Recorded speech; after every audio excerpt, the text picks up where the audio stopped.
नमस्कार, मैं अतुल कुशवाहा आप सबका स्वागत करता हूं जेसे न्यूज पर।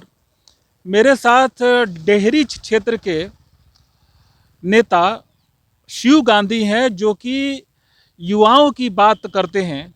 और जैसा कि आप लोगों को मालूम है कि संसद से महिला आरक्षण बिल पास हुआ है 33% लोकसभा में और 33% राज्यों के विधानसभा में महिलाओं को आरक्षण दिया जाएगा। तो हम आज इसी मुद्दे पर शिव गांधी जी से बात करेंगे। सर, जेसे न्यूज में आपका बहुत बहुत स्वागत है। जेसे न्यूज़ के सभी दर्शकों को और अतुल जी हमारे जो वरिष्ठ पत्रकार हैं और आज सोनेशिया क्षेत्र में आए हुए हैं, इनको हम हार्दिक अभिनंदन करते हैं विकसित भारत क्षेत्र न्यू इंडिया सोनेशिया में।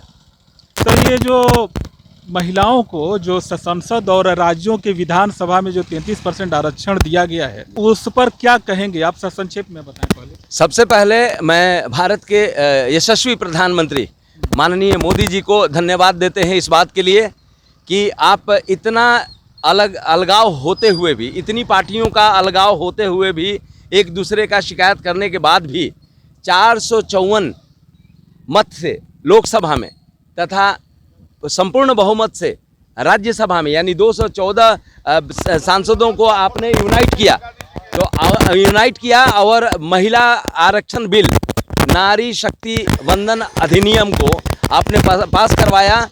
इसके लिए आपको बहुत बहुत बधाई हो। और आपने नए संसद में इसको पास करवाया, नए सिरे से पास करवाया, इसके लिए हम आपको बहुत बहुत धन्यवाद दें। सर, एक सवाल है जो महिला आरक्षण से ही जुड़ा हुआ कि महिला आरक्षण आने के बाद जो ये महिलाओं के लिए लाया गया है, तो क्या इसका फायदा एक आम महिला तक पहुंचेगा? मतलब कि यहाँ जो लोग हैं, क्या इनके घर की महिला भी क्या सांसद बनेगी, विधायक बनेगी, कि क्या ये फायदा सिर्फ उन्हीं लोगों तक लिमिटेड रहेगा जो उस परिवार से है? क्या ये एक आम महिला तक भी फायदा जाएगा क्या? आप देखेंगे कि ये डीला पे, ये सोन क्षेत्र है, डीला पे काम करने वाली बहुत सी महिलाएं हैं। थोड़ा पीछे जाइएगा। डीला पे हजारों महिलाएं हैं, सोन के क्षेत्र में दिन रात पसीना बहा के सब्जी फल सब कुछ उगाती हैं। लेकिन मेरा ये कहना है कि वो भी महिला है, जो धान रोपती हैं वो भी महिला है, उसके बाद ठेले पे सब्जी बेचती हैं, छोटे छोटे दुकानों पे काम का है, जीविका के लिए काम करने वाली जितनी भी महिलाएं हैं, मुझे ऐसा लगता है कि उनको ये फायदा नहीं पहुंचने वाला है। क्योंकि मुझे लगता है कि 33% में वही महिलाएं चली जाएंगी जिनके हस्बैंड, जैसे राबड़ी देवी के बारे में कहा जाता है कि राबड़ी देवी 5वीं क्लास पास थी या अनपढ़ थी, उनके बारे में कहा जाता है, लेकिन वो मुख्यमंत्री बन गई। मुझे ऐसा लगता है कि अगर लालू प्रसाद यादव अगर मुख्यमंत्री नहीं होते तो वो उनको कोई कुछ नहीं बनाता, वो मुख्यमंत्री बनी। उसी प्रकार मुझे ऐसा लगता है कि कोई भी मेहनतकश महिलाएं हैं, वो जो काम करती हैं, सही में मेहनत करती हैं, घरों को संभालती हैं, उनके लिए अभी भी संसद में, विधानसभा में जाना मुश्किल है। और मैं कहना चाहता हूं, आज इसी बात को लेके मैं बनारस जा रहा हूं, क्योंकि 2014 में बनारसी से मैं इलेक्शन लड़ा था प्रधानमंत्री मोदी जी और अरविंद केजरीवाल के खिलाफ। और मैं इसलिए लड़ा था क्योंकि ग्राउंड की बात सदन तक जाने के लिए बहुत मेहनत करना पड़ेगा, कोई युवा ही ले जाएगा। तो मेरा ये कहना है कि जो आप चिंता कर रहे हैं कि क्या इस जो बिल पास हुआ है, इससे क्या वो महिलाएं जो मेहनतकश महिलाएं हैं वो गांव-गांव से जाएंगी वहां संसद में या विधानसभा में? तो बिल्कुल नहीं जा पाएंगी। क्योंकि मुझे ऐसा लगता है कि पार्टी जो है, आजकल जितनी भी पार्टियां हैं, पैसा लेके टिकट देती हैं, वो बिना पैसा लिए टिकट नहीं देती हैं। और मुझे लगता है कि कार्यकर्ताओं को टिकट तो मिलता भी नहीं है। तो मुझे ऐसा लगता है कि अभी भी लड़ाई लड़ने की ज़रूरत है। मोदी जी को सोचने की ज़रूरत है कि आपने जो बिल पास किया है उसमें जो है वाइट कलर लोगों के घरों की महिलाएं ही वहाँ जाएगी। पास होना बहुत अच्छी बात है, 27 साल से संघर्ष हो रहा था, लेकिन मुझे लगता है कि अभी भी जो SC, ST, अति पिछड़ा और OBC, क्योंकि होता क्या है ना कि जो आज OBC का आवाज़ उठा रहे हैं, जैसे कि मान लीजिए कि आपने सुना होगा कि राहुल गांधी आवाज़ उठा रहे थे OBC के मामले में, तो मुझे ऐसा लगता है कि जिस समय 2004 से 14 तक उनकी सरकार थी, उसी मुद्दे पर वो लोग इस मुद्दे का विरोध करते थे, महिला आरक्षण बिल का, और आज है कि सपोर्ट कर रहे हैं। तो मुझे लगता है कि पार्टियों के बारे में तो हम नहीं कहेंगे, लेकिन प्रधानमंत्री को इसलिए कहना चाहते हैं कि आपको कोई ना कोई ऐसा उपाय ढूंढना पड़ेगा जिससे कि हमारे मेहनतकश महिलाएं वो विधानसभा और लोकसभा में पहुंचे, वो रास्ता अभी भी बाकी है, उसको तय करना पड़ेगा। सर, जिन पुरुष सांसदों की से सीटें जाएंगी आरक्षित कर दी जाएंगी, तो जाहिर है कि वो वहां से अपनी पत्नियों को अपनी माओं को, बहनों को खड़ा करेंगे। ऐसा होता है ना कि देखिए, सबसे बड़ी बात है कि वो तो परंपरा पहले से भी चली आ रही थी कि ये लोग जो एक जगह से जीत जाता है ना, वो सोचता है कि नहीं ये हमारा बपौती हो गया, ये सारा कुछ सिस्टम हो गया। जैसे आपने रायबरेली, अमेठी सब के बारे में आपने देखा था, अभी बदलाव आया है, दूसरी पार्टी गई। लेकिन मुझे ऐसा लगता है कि अधिकांशतः देखिएगा कि एक मुखिया के पद पर भी अगर पति नहीं रहता है, उसका रिजर्वेशन के द्वारा महिला होता है, तो अपने ही घर के महिला को, उस कार्यकर्ता को वो खड़ा नहीं करता है, वो टैलेंटेड महिला को नहीं लाता है, वो पढ़ी लिखी महिला को नहीं लाता है, अपने ही घर के महिला को, ताकि सत्ता अपने घर में बनी रहे, कुर्सी अपने पास बना रहे। तो मुझे लगता है कि कुर्सी के लिए राजनीति जब तक चलता रहेगा, तब तक इस महिला आरक्षण विधेयक का फायदा नहीं पहुंच पाएगा काम करने वाली महिलाओं को। सर, यहाँ पर कुछ लोग हैं, तो हम ना उनसे बात करेंगे। संसद में महिला आरक्षण आया हुआ है, महिला आरक्षण बिल जी, मतलब 33% महिला जो है लोकसभा की सांसद बनेगी और 33% राज्यों की विधायक बनेगी। तो ये क्या आरक्षण आने के बाद आपको लगता है कि आपके घर की महिला भी सांसद विधायक बन जाएंगी? नहीं। क्यों नहीं बनेंगी? सब ना वो लोग हाँ, क्यों नहीं बनेंगी? बोलिए यार, बोलिए। सब क्या जो है आपके यहाँ के महिलाओं को टिकट नहीं दिया जाएगा? दिया जाएगा, मगर बन नहीं सकती हैं। दिया जाएगा टिकट, दिया जाएगा। राष्ट्रीय जनता दल बीजेपी आपके घर की महिला को टिकट दे देगी? दे देगी, मगर बन नहीं सकते हैं। तो फिर अगर टिकट दे देगी तो बन जाएगी? बन जाएंगे। कैसे दे देगा टिकट सर? कि क्या ये जो 33% महिला आरक्षण जो ना आया हुआ है, संसद में 33% महिलाएं जाएंगी और 33% महिला विधायक बनेंगी, तब क्या हम अब उम्मीद करें कि आपके घर की भी महिला, आपकी भी पत्नी सांसद बन जाएंगी? कितनों रुपया लगाएंगे तो नहीं होगा। कितनों नहीं हुआ, इसलिए कि यहाँ पर सब पार्टी पावा वाला कहानी है सर। मतलब ये जो आरक्षण का लाभ उन्हीं लोगों को मिलेगा जो लोग पहले से सांसद वगैरह हैं? जी, बस वही बात है, कहानी यही है। आप कितनों रुपए, खाली रुपया के खेला है यहाँ, रुपया जितना दे दीजिए टिकट उसी को मिलेगा। यहाँ पर ये नहीं है कि आप बहुत बढ़िया हैं, बहुत अच्छे हैं, बहुत बढ़िया नेता हैं, बाकी इनको कोई वोट नहीं देना चाहता है। तो ये जो अभी आरक्षण है, इसका कौन सा लाभ हुआ? ये जो महिला आरक्षण है, अगर जो है उन्हीं लोगों तक अगर लाभ है तो?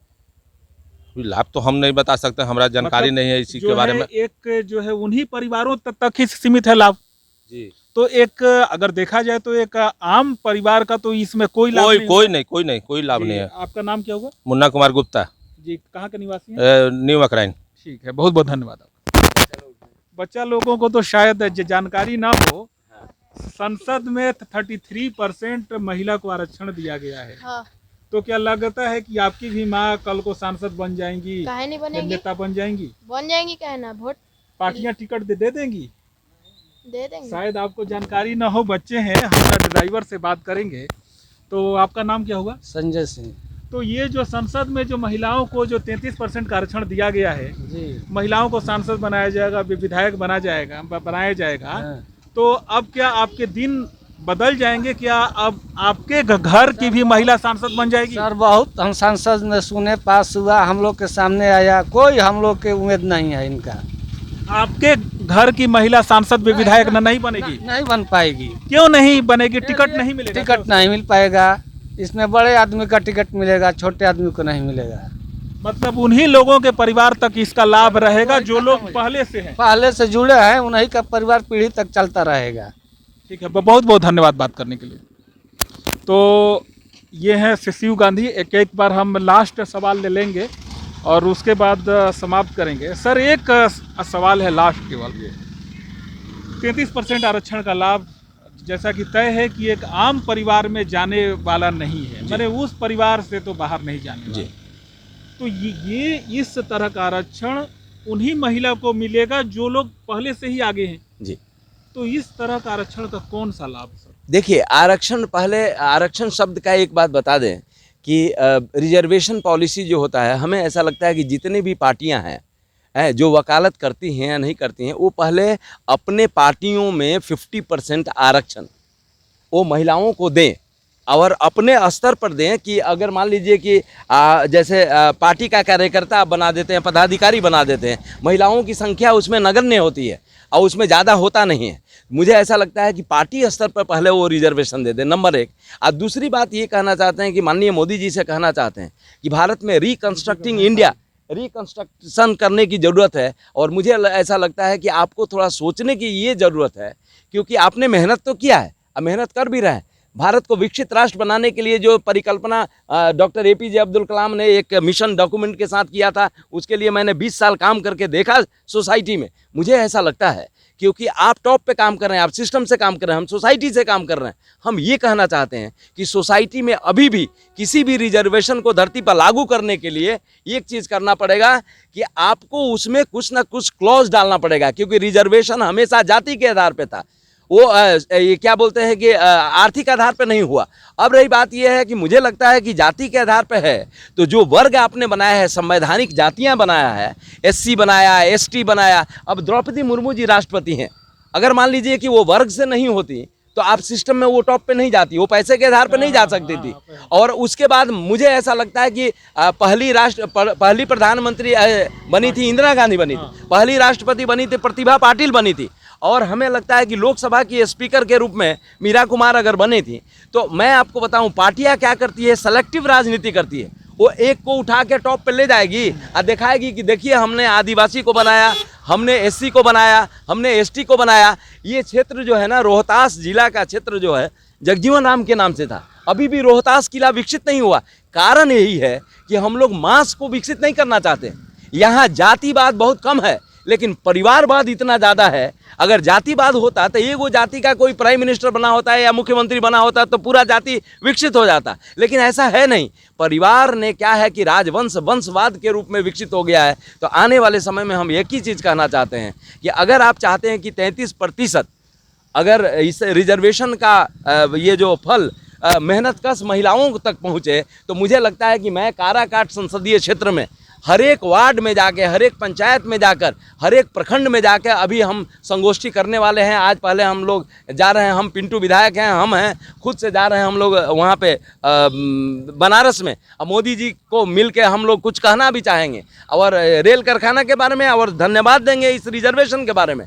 लेकिन महिला रिजर्वेशन के बारे में एक जो ज़रूरत चीज़ है वो हम बताएंगे, क्योंकि आपने जो पास किया है, सिंपली पास कर दिया है। तो 33% रिजर्वेशन केवल अपर जो लेयर में जो बैठे हुए, राजनीति में बैठे हुए लोग हैं और पैसा जिनके पास है, जिनकी पैठ है पार्टियों में, उन्हीं लोगों तक सीमित रह जाएगी। ये धरती पर उतरने वाली नहीं है। धरती पर उतारना है तो आपको हर एक कैटेगरी में रिजर्वेशन देना पड़ेगा और कंपल्सन के रूप में जो काम करता है उसको आगे बढ़ाना पड़ेगा। अभी पंचायतों में जो 50% का आरक्षण है, तो शायद उसके बाद आपने गौर किया हो, जगह जगह आपको पंचायत प्रतिनिधि दिखेंगे, मतलब जो जीते हुए प्रतिनिधि हैं वो डायरेक्ट कहीं दिखते नहीं। तो सर सवाल ले लीजिए पहले, मतलब आप जहाँ जाएंगे तो आप भाई कौन है, हम उनके पति हैं और हम मुखिया प्रतिनिधि हैं। कहीं भी आप जाइए, अगर ग्राउंड पर अगर कोई अगर काम कराने के लिए आता भी है तो उनके घर से कोई पुरुष आता है। तो क्या सर, जो काम पहले एक व्यक्ति को करना था, अगर आप किसी महिला मुखिया के पास अगर जाते हैं, कहीं वो मिलती हैं, तब आप बोलते हैं, तब वो बोलती हैं कि रुकिए, मुनिया के पापा नहीं हैं, शाम को आएंगे तब आप आइएगा। तो एक ही काम को कराने के लिए आपको दो व्यक्ति से मिलना पड़ रहा है महिला आरक्षण के बाद। तो इसके बारे में क्या कहेंगे आप? देखिए अतुल जी, इतना बढ़िया सवाल आपने रखा है, और ये अप्लाइड पॉलिटिक्स की बात है। अप्लाइड पॉलिटिक्स का मतलब कि जो व्यवहार में हो रहा है, होता क्या है ना कि महिला आरक्षण तो बिहार सरकार या भारत सरकार दे रही है, लेकिन आरक्षण 50, जैसे कि माननीय नीतीश कुमार जी ने आरक्षण दिया, यहाँ पे हम बिहार के बारे में कहना चाहते हैं। आप देखिए, इस डेहरी ऑनसून का दुर्दशा ये है कि यहाँ पहले एक पोस्ट जो था, चेयरमैन का पोस्ट था, वो लेडीज़ के लिए था। आपने वाइस चेयरमैन का पोस्ट भी कर दिया है लेडीज़ के लिए, अति पिछड़ा के लिए। मेरा ये कहना है कि आप देखेंगे कि जहाँ भी जाएंगे, यहाँ पे मुखिया पति, सरपंच पति, वार्ड पति, मेरे कहने का वार्ड कमिश्नर पति, खाली पति मिलेंगे। आप पति का मतलब दुधारी तलवार है। सबसे बड़ी बात है कि अगर इम्पोर्टेंट चीज़ है तो वो जाके बोलेंगे कि हम तो हैं नहीं, हमारी मैडम है, बात करेंगे। मैडम के पास जाने के बाद वो खुद खुल के बात करती नहीं है। मुझे ऐसा लगता है कि सबसे ज़्यादा प्रशासन को, इवन कोर्ट को, सुप्रीम कोर्ट और हाई कोर्ट को, क्योंकि इसमें जाने की ज़रूरत है। क्योंकि जितना रिजर्वेशन के लिए जो हम लोग चाहते थे कि रिजर्वेशन के द्वारा महिला सशक्तिकरण होगा, महिलाओं का उन्नति होगा, वो उन्नति नहीं हो रहा है। क्योंकि आप देखेंगे कि आपने चेयरमैन चुन दिया है, आपने क्या बोलते हैं कि सांसद चुन दिया है, या मान लीजिए कि आपने मुखिया चुन दिया है। आप जैसे ही वहाँ जाएंगे तो वो पति महाराज घूम के अपना काम कर रहे हैं और पत्नी गायब है। सबसे बड़ी बात है कि जिसको आपने चुना है उसका नाम भी नहीं ले रहे हैं लोग, और नाम भी नहीं जानते हैं। मुझे ऐसा लगता है कि डीएम को और इवन क्या बोलते हैं कोर्ट को इस पर एक्शन लेना चाहिए। अगर एक्शन नहीं लिया गया तो अभी मुझे ऐसा लगता है कि अगर मोदी जी अगर प्रधानमंत्री हैं और जसोदाबेन का नाम ले हम तो कैसा लगेगा। तो यहाँ पे जाइएगा करने के लिए तो जसोदाबेन का नाम कोई नहीं जानता है। महात्मा गांधी को साथ देने वाली कस्तूरबा को बहुत कम लोग जानते हैं। लेकिन मुझे ऐसा लगता है कि रिजर्वेशन के द्वारा नहीं होगा, ये व्यवहार में व्यवहारिकता के द्वारा होगा। मैंने बोला था, अम्मी है अल्लाह के रहमत, उनके पैर के नीचे जन्नत, लड़का लड़की का भेद मिटाओ, अम्मी को नाम लिखना सिखाओ, यूथ इंडिया से हाथ मिलाओ, गांव-गांव से दिल्ली जाओ, खुद से अपना देश चलाओ। मेरा ये कहना है कि जब तक व्यवहार में मम्मी लोगों को, क्योंकि मुझे लगता है कि मदर लोगों को खुद विरोध करना चाहिए, वो चुनी हुई महिला को विरोध करना चाहिए, अपने घर में भी लड़ाई लड़नी चाहिए कि मैं जीती हूँ, मैं ही जाके काम करूँगी। वो क्या होता है कि अनपढ़ के अनपढ़ रह जाती है।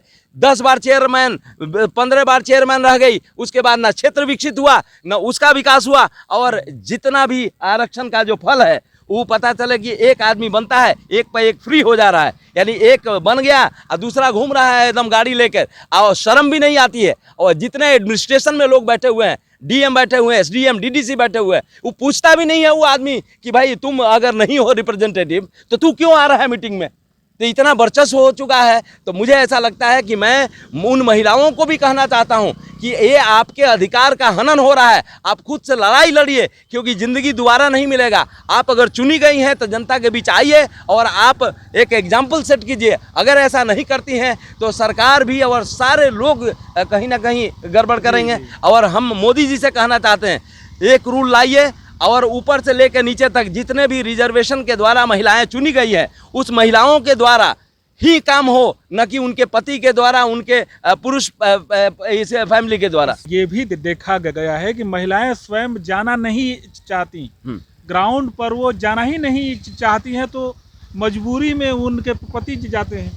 ऐसा होता है कि देखिए, ये कहना कि महिलाएं जाना नहीं चाहती, उड़ान कौन नहीं भरना चाहता है, उड़ान कौन नहीं भरना चाहता है, उड़ना कौन नहीं चाहता है, लेकिन तरह तरह का प्रेशर है। और सबसे बड़ी बात यह है कि आप जिसको बोलते हैं ना कि आप देखेंगे कि घरेलू हिंसा, किस लेवल का महिलाएं हिंसा वो वहन कर रही हैं। पता चले कि एक दिन महिला चली जाएगी तो उस पर तरह तरह का लांछन लगना शुरू हो जाएगा कि ये यहाँ गई थी, यहाँ गई थी। ये गलत बात है। हमें लगता है कि ये जो भारत माता की जय हम अगर बोलते हैं तो उन सभी महिलाओं को हम सैल्यूट करते हैं जो चुनी गई हैं, और उनको लड़ाई लड़ना पड़ेगा। आप चुन लिए गए हैं, ये बहुत कुछ नहीं है।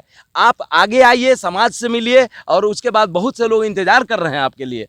सर, जीएसए न्यूज़ से बात करने के लिए आपका बहुत बहुत धन्यवाद कि आपने इतना संवेदनशील मुद्दे को इतना बारीकी से उठाया। और ये मुझे लगता है कि लेकर, जैसे बोलते हैं ना कि वार्ड से लेकर पार्षद से लेकर पीएम तक का ये मुद्दा है। और मुझे लगता है कि प्रशासन को ज़्यादा ध्यान देने की ज़रूरत है कि जो भी प्रतिनिधि चुना गया, क्योंकि 100% इम्प्लीमेंटेशन तभी होगा। हम चुन तो देते हैं अपना रिजर्वेशन के आधार पे, लेकिन उसका प्रैक्टिकलिटी में कुछ नहीं कर पाते हैं, जिसके वजह से समाज में विकास नहीं होता है और समाज संवेदनशील नहीं हो पाता है। इसके लिए हम आपको बहुत बहुत धन्यवाद देते हैं। हम अपने पिंटू जी, हमारे विधायक जो कि कैमरा मैन हैं, और हम उनका भी चेहरा दिखाना चाहेंगे। तो ये है पिंटू जी, पिंटू विधायक नाम से फेमस है, और ना हमारे कैमरा मैन हैं। आपका बहुत बहुत धन्यवाद। शुक्रिया सर। सभी दर्शकों से मैं विदा लूँगा। जीएसए न्यूज़ में बने रहने के लिए आप सबका बहुत बहुत धन्यवाद। मैं मिलता हूँ फिर एक नेक्स्ट वीडियो में।